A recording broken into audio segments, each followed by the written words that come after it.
tayo kung bakit 99.9% lang ang germs na napapatay ng alcohol? Hindi dahil may pasaway na germ na ayaw mamatay.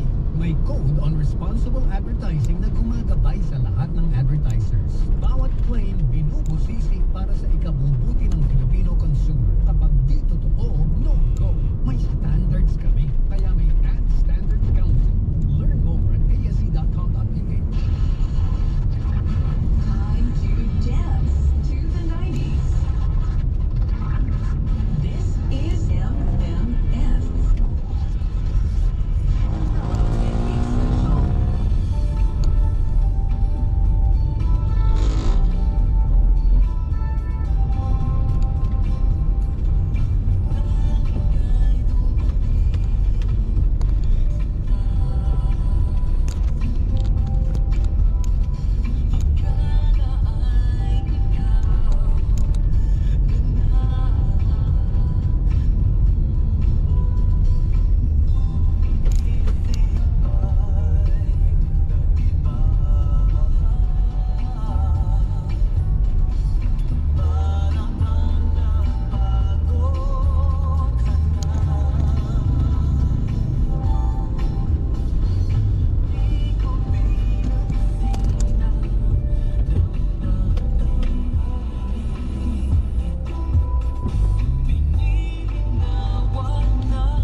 Sige alis na ako. Ikaw nang bahala sa mga kapatid natin Mag-ingat ka doon kuya Promise mo babalikan mo kami rito. Kukunin mo kami Oo, kukunin ko kayo, promise. Konting tiis lang. Sige na Marie, alis na ako. Oh, Jason, ano na? Tagal mo, tol. Nandyan na ba yung sasakyan? Kanina pa. Ikaw na lang hinihintay. Ang usapan alas 11 ng gabi. Ikaw talaga. Hindi naman kita matawagan kasi wala ka namang cellphone. Pasensya ka na Nagpaalam pa kasi ako sa kapatid ko Oh, anong sabi? Gusto niya sanang sumama kaso sapat lang para sa akin tong perang na itabi ko Wala nang ayawan to Ano plano mo pagdating dun? May nag-aantay na bang trabaho sa'yo sa Manila? Wala pa pero bahala na. Poproblemahin ko na lang yun pagka nakarating na ako dun. Sige na.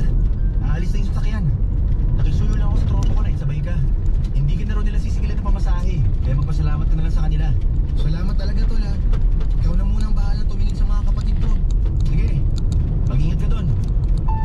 Papadudot habang pababa ang sasakyan mula sa Benguet ay magkahalong kaba at excitement ang nararamdaman ko sa buong biyahe. Hindi ko alam kung anong klaseng buhay ang sasalubong sa akin sa Manila, pero kumpara sa buhay ko kasama ang tiyuhin ko ay mas gugustuhin ko na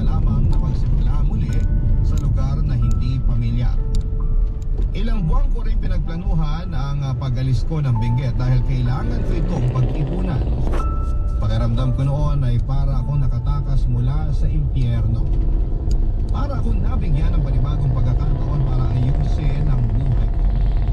Buhay naming magkakapatid. Ipinangako ko sa sarili ko na gagawin ko ang lahat para makabangon mula sa kahirapan. Unang-una kong gagawin ay ang maghanap ng maayos na trabaho. Wala akong pakialam kung maliit lamang ang sahod o mahirap ang gawain. Basta ang kailangan kong unahin ay ang magkaroon ng trabaho. Yun nga lang, Papa Dudut, masyado palang naging matayog ang expectation ko sa Maynila. Dahil pagtapa ko sa lugar na yon ay sinampal ako ng isang nakakatakot na realidad. Ang mga inaasahan kong mangyari ay malayong malayo pala sa katotohanan ng buhay. One day in your life. A sensation or a direct perception of space, or a direct perception of time.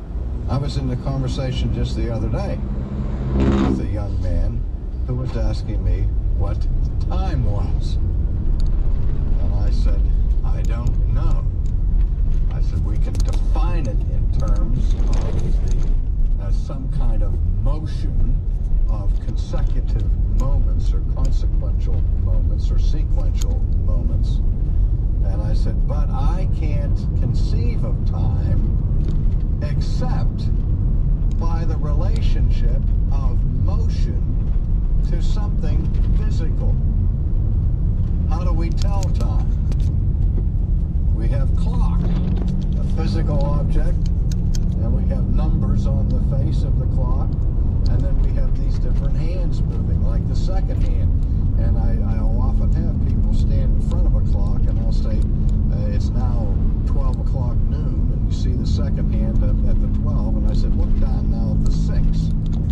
And the second hand is moving towards that, the second hand, here's the 12, and here's the 6, and here's the second hand, and it is moving in this direction. And I'll say, look at the 6, and you're looking at the future. But it hasn't arrived yet. It's sort of like what goes on in the countdown at Times Square on New Year's Eve when people give the final 10-second countdown. The 6 here remains future, and this hand sweeps down across the dial, and you'll have this sense of anticipation as we get closer and closer and closer to that future moment that is the 6. And then as it comes down here, it goes right past it, and I said, there it goes, it's gone. That which a moment ago was future is now past. And we talk about living in the present, but the present seems to be hanging there, suspended between the past and the future, because we can't freeze it. It won't stand still. It keeps moving. And so, how other ways do we measure time?